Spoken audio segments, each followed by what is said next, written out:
This episode of Expedition Mystery is brought to you by Mastermind, nootropic for supervillains. Whether you're trying to take over the world or cramming for evil medical school, Mastermind nootropic for supervillains is your go-to cognitive enhancer. A caffeine-free concoction of all-natural ingredients, specially formulated to boost your brains when you need it the most. Mastermind, nootropic for supervillains, from drmystery.com. Link in the show notes. The disappearance of Kristen Modafferi. Kristen Modafferi, a bright and ambitious 18-year-old college student, vanished on June 23, 1997, in San Francisco, California. Her case has garnered significant media attention and public interest, yet despite extensive investigations and numerous leads, her whereabouts remain unknown. Kristen Modafferi was born on June 1, 1979 in Danbury, Connecticut, and grew up in Charlotte, North Carolina. She was known for her intelligence, kindness, and adventurous spirit. After completing her freshman year at North Carolina State University, Kristen decided to spend the summer of 1997 in San Francisco, taking a photography class at the University of California, Berkeley. Her goal was to immerse herself in a new environment, gain life experiences, and explore her passion for photography. Kristen secured a part-time job at Spinelli's Coffee, a cafe located at the Crocker Galleria Mall in downtown San Francisco. She lived with several roommates in a shared house on Jane Avenue in Oakland. Her parents supported her decision to spend the summer in San Francisco, believing it would be a valuable and enriching experience for their daughter. On June 23, 1997, Kristen worked her shift at Spinelli's Coffee, which ended at 3 p.m. She was seen leaving the cafe shortly after, and surveillance video captured her walking with a blonde woman near the Crocker Galleria. This was the last confirmed sighting of Kristen. Kristen had mentioned to her co-workers that she planned to visit Baker Beach that day. However, she never returned home, and her roommates grew concerned when she failed to show up for work the next day. They reported her missing to the Oakland Police Department on June 25, 1997. The initial investigation into Kristen's disappearance was complicated by jurisdictional issues, as she was last seen in San Francisco but lived in Oakland. The San Francisco Police Department eventually took the lead on the case, conducting extensive searches and interviews. Despite their efforts, there were few concrete leads. One of the early theories was that Kristen may have met with foul play after visiting Baker Beach, a popular but somewhat isolated area. However, no evidence was found to support this theory. Investigators also explored the possibility that Kristen had left voluntarily, but this seemed unlikely given her close relationship with her family and her detailed plans for the summer. Over the years, several key developments and leads have emerged in Kristen's case. The unidentified blonde woman seen with Kristen near the Crocker Galleria remains a person of interest. Despite public appeals, she has never come forward, and her identity remains unknown. Investigators believe she may hold crucial information about Kristen's movements on the day she disappeared. Shortly after Kristen's disappearance, her parents received a mysterious phone call from a man who claimed to have information about their daughter. The caller never contacted them again, and his identity remains a mystery. This call raised suspicions that someone with knowledge of Kristen's disappearance was attempting to communicate with her family. Over the years, numerous searches have been conducted in various locations, including Kristen's residence and areas around Baker Beach. In 2015, a new search was carried out at the Oakland house where Kristen lived, based on a tip that her body might be buried in the backyard. However, no human remains were found. There have been several reported sightings of Kristen over the years, but none have been confirmed. These sightings have ranged from the San Francisco Bay Area to other parts of the United States, but they have not provided any concrete leads. Kristen's case has garnered significant media attention and public interest. Her story has been featured in various television programs, including Unsolved Mysteries, America's Most Wanted, and Disappeared. These programs have helped keep Kristen's case in the public eye, generating tips and leads that investigators continue to pursue. The Modafferi family has been proactive in their efforts to find Kristen. They established the Kristen Foundation, a nonprofit organization dedicated to assisting families of missing persons and raising awareness about missing persons cases. The foundation has played a crucial role in advocating for Kristen and keeping her story alive. One of the primary theories is that Kristen was abducted. Given the lack of evidence of voluntary disappearance and her close ties to her family, investigators believe it is possible that she was taken against her will.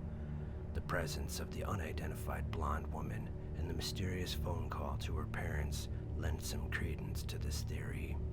Another theory is that Kristen met with foul play after leaving Spinelli's coffee.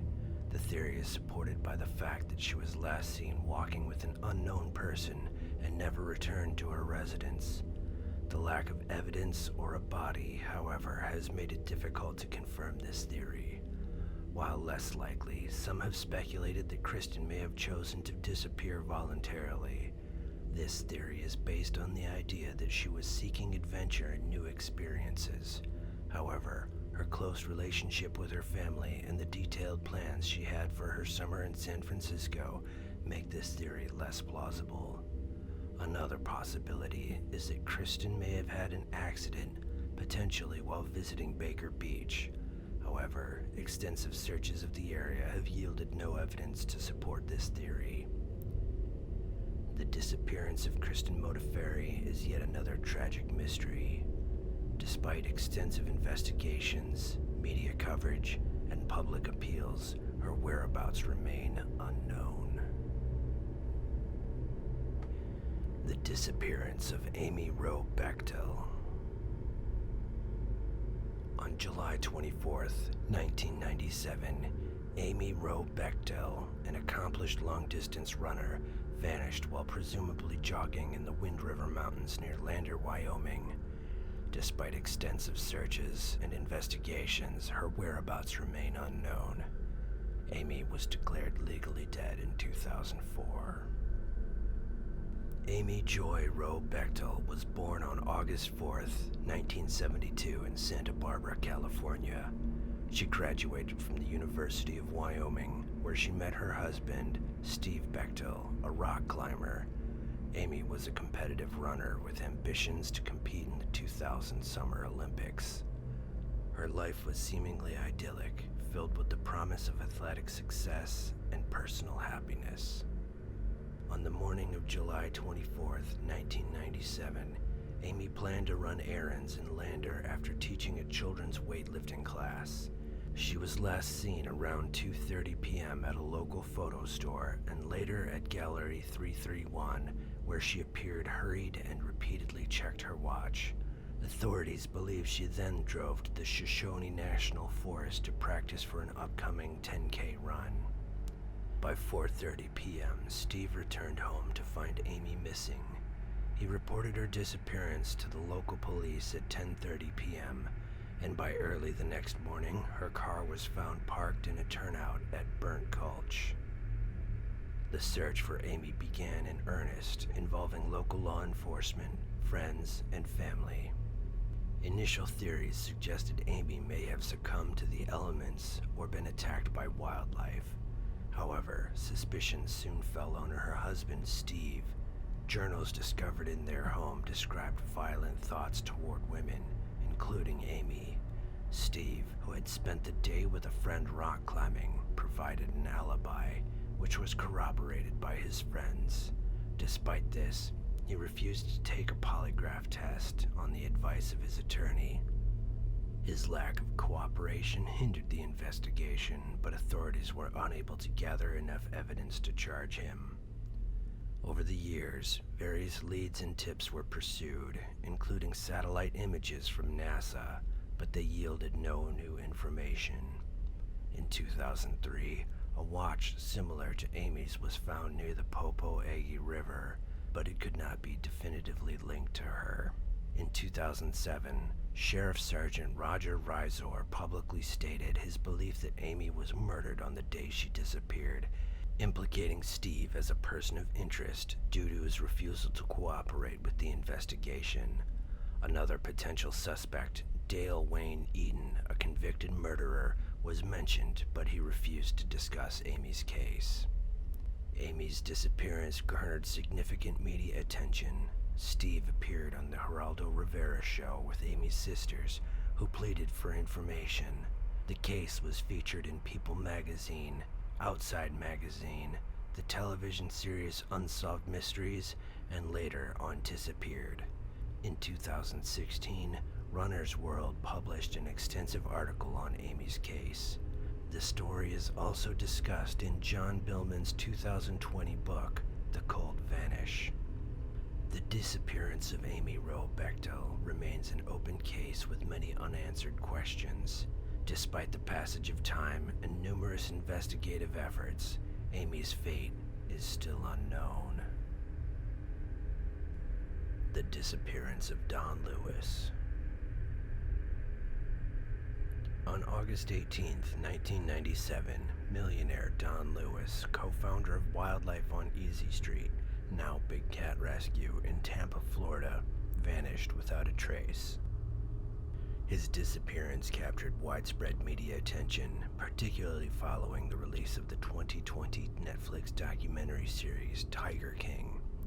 The case has raised numerous questions, theories, and controversies, drawing in both armchair detectives and law enforcement agencies. Don Lewis, born on April 30th, 1938, was a self-made millionaire with a passion for exotic animals. He co-founded Wildlife on Easy Street with his second wife, Carol Baskin, in the early 1990s. The sanctuary was home to a variety of big cats, including lions, tigers, and leopards. Despite their shared interest in wildlife conservation, Lewis and Baskin had a tumultuous relationship marked by allegations of infidelity and financial disputes. Lewis was last seen on August 18, 1997.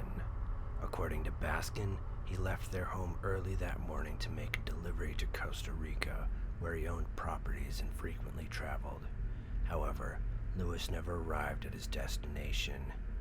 His white 1989 Dodge van was found abandoned at a private airport in Pasco County, Florida, 2 days later. Inside the van, police discovered Lewis's briefcase and luggage, but there were no signs of foul play. The Hillsborough County Sheriff's Office launched an extensive investigation into Lewis's disappearance. Initial inquiries focused on his business dealings and personal relationships. Lewis had a reputation for engaging in risky investments and had reportedly planned to move his wealth to Costa Rica, raising suspicions about potential motives for his disappearance. Baskin's behavior and statements also came under scrutiny. In an interview, she claimed that Lewis had been exhibiting erratic behavior in the months leading up to his disappearance and suggested that he might have suffered from dementia. Baskin's critics, however, pointed to inconsistencies in her accounts and speculated about her involvement in Lewis's disappearance. Numerous theories have emerged over the years regarding Lewis's fate. Some believe he fled to Costa Rica to escape financial troubles or threats from associates. Others suggest he met with foul play, possibly orchestrated by business rivals or even Baskin herself. A particularly sensational theory posits that Baskin fed Lewis to the tigers at their sanctuary, a claim she vehemently denies. The release of Tiger King in 2020 reignited public interest in the case. The documentary explored the feud between Baskin and Joe Exotic, another big cat enthusiast and former owner of the Greater Wynwood Exotic Animal Park in Oklahoma. Joe Exotic, now serving a prison sentence for a murder-for-hire plot against Baskin, has been vocal about his belief in her involvement in Lewis's disappearance. The series presented various perspectives on the case, leading to renewed calls for investigation and justice. In the wake of Lewis's disappearance, Baskin assumed control of his estate, estimated to be worth between $5 and $10 million. Lewis's family contested his will, which left the bulk of his assets to Baskin, alleging forgery and misconduct. Despite their efforts, a court ruled in Baskin's favor, allowing her to inherit Lewis's wealth and continue running Big Cat Rescue. The Hillsborough County Sheriff's Office has kept the case open, periodically revisiting old leads and following new tips. In March 2020, Sheriff Chad Cronister announced that his office had received new information and was actively investigating potential suspects. He also urged anyone with knowledge of the case to come forward, emphasizing the importance of public cooperation in solving the mystery. Despite extensive investigations, numerous theories, and widespread media coverage, the truth about what happened to Don Lewis remains elusive.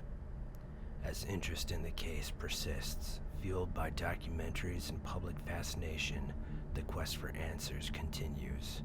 For his family and those who seek justice, the hope remains that one day the mystery of his disappearance will be unraveled. The disappearance of Florinda Donner. Florinda Donner, originally Regina Margarita Tall, emerged as a significant yet controversial figure in the fields of anthropology and literature. Born on February 15, 1944 in Amberg, Bavaria, Germany, she moved to Venezuela with her parents in 1946.